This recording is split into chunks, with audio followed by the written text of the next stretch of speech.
বিসমিল্লাহির রহমানির রহিম। প্রিয় নেতৃবৃন্দ, সহকর্মীবৃন্দ, সকল শরণার্থীগণ, আসসালামু আলাইকুম।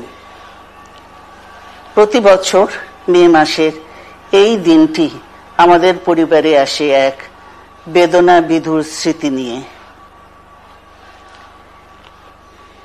এই দিনে শুধু আমাদের পরিবার নয়, বরং সমগ্র দেশই হয়ে উঠে পড়েছিল বেদনার্ত ও অভিভাবকহীন। আমাদের প্রিয় মাতৃভূমি বাংলাদেশের জন্মের সাথে জড়িয়ে থাকা এক অবিচ্ছেদ্য নাম শহীদ প্রেসিডেন্ট জিয়াউর রহমান, যে চট্টগ্রাম থেকে স্বাধীনতার ঘোষণা করে তিনি এ দেশের সাথে তার নাম অবিচ্ছেদ্য করেছিলেন। সেই চট্টগ্রামেই এক সফল, সৎ, দূরদর্শী ও প্রকৃত দেশপ্রেমিক প্রেসিডেন্ট হিসেবে নিজের জীবন উৎসর্গ করেছেন।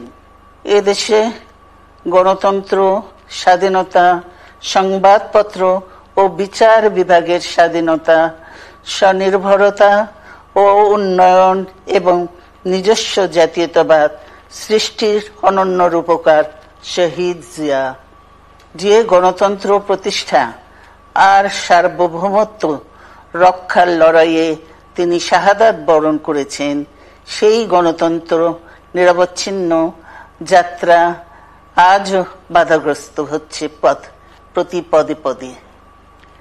খুব শীঘ্রই আমরা বাংলাদেশকে গণতন্ত্রে পুনঃপ্রতিষ্ঠিত দেখতে পাব। এই হোক শহীদ জিয়ার শাহাদাত বার্ষিকীতে আমাদের অঙ্গীকার।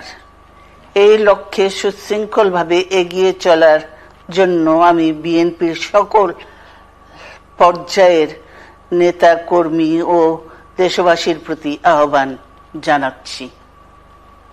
মনে রাখবেন, সবার জন্য গণতন্ত্র ও উন্নয়নের মাধ্যমে সকল সমস্যার সমাধানের যে রাজনীতি শহীদ জিয়া রেখে গেছেন, তা বাস্তবায়নের মাধ্যমে তার প্রতি শ্রদ্ধা জানাতে হবে।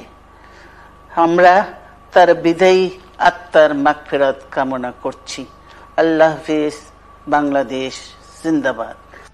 আমাদের শেষ পর্যায়ে, আলোচনার শেষ পর্যায়ে এই পর্যায়ে ধন্যবাদ জ্ঞাপন করবেন আজকের সভার সভাপতি বিএনপির বিপ্লবী মহাসচিব মির্জা ফখরুল ইসলাম আলমগীরকে তার ধন্যবাদ জ্ঞাপনের বক্তব্য রাখার আহ্বান জানাচ্ছি।